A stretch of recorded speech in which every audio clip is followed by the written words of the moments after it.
these are a few more practice problems using the product rule. In particular, we are going to talk about situations where it's a product of more than two functions.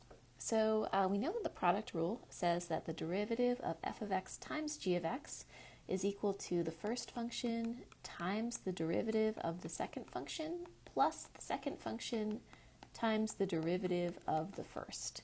So that is the product rule. And so below we see an example, f of x equals x cubed times e of x times sine of x. And so we have the product of three functions. Basically, we need to use the product rule twice. So we are going to have to group this together as one function times another.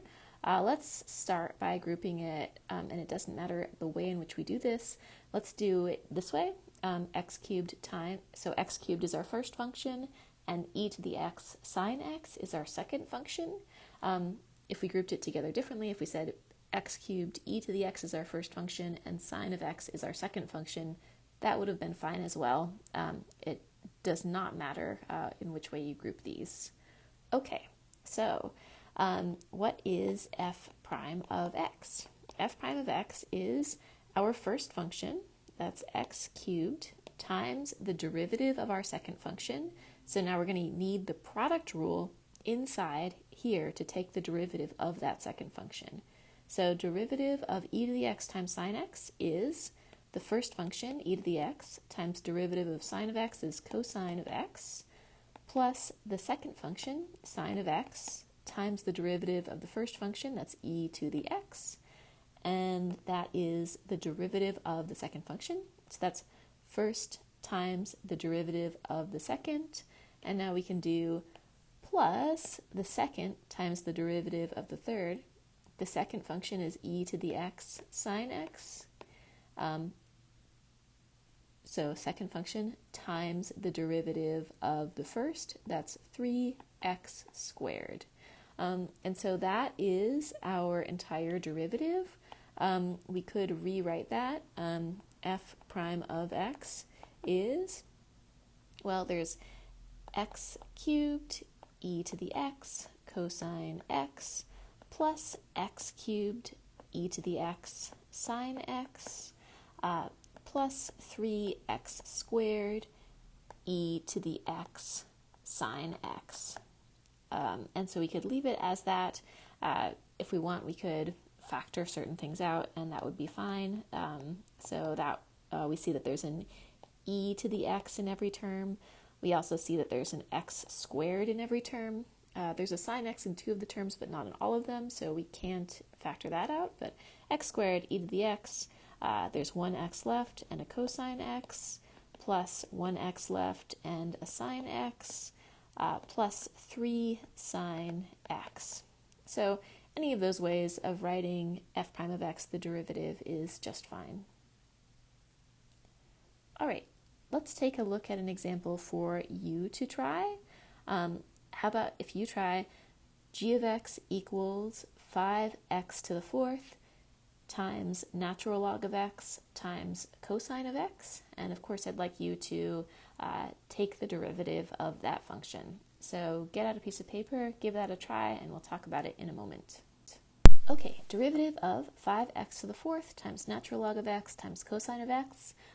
Again, we need to group this together in some way so that we're just using two functions at a time. So we could group it together as 5x to the fourth times natural log of x times cosine of x. So 5x to the fourth is our first function, natural log of x times cosine of x is our second function.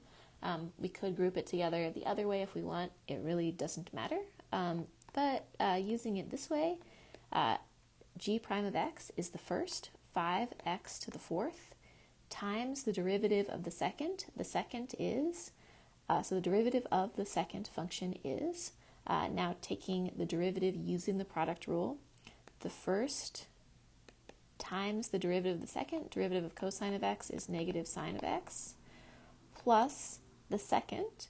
So the second is cosine of x times the derivative of the first. Derivative of natural log of x is 1 over x. And so that was all the first times the derivative of the second.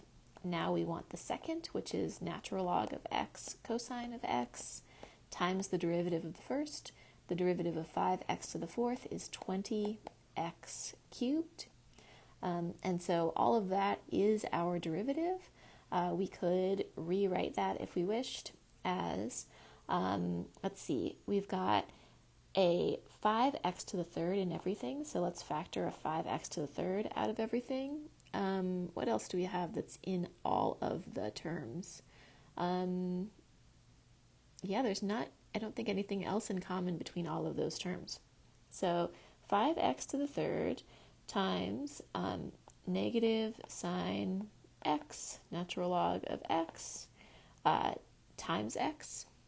So we still have an x left there, plus x times cosine of x times 1 over x. And we see that there's something canceling out here. We can cancel out that x with that 1 over x. And again, remember that that x is still remaining because this is just 5x out of all the 5x to the third, when really there was a 5x to the fourth. It's just that we could only pull out x to the third power because of this. Okay, so continuing, then that's plus 20x to the third. The x to the third is pulled out, the 5 is pulled out, so we still have a 4 times natural log of x times cosine of x. And so there's not a lot to simplify there, but let's simplify it. We've got that g prime of x is equal to 5x to the third times negative x sine of x, natural log of x, plus cosine of x plus 4 natural log of x times cosine of x.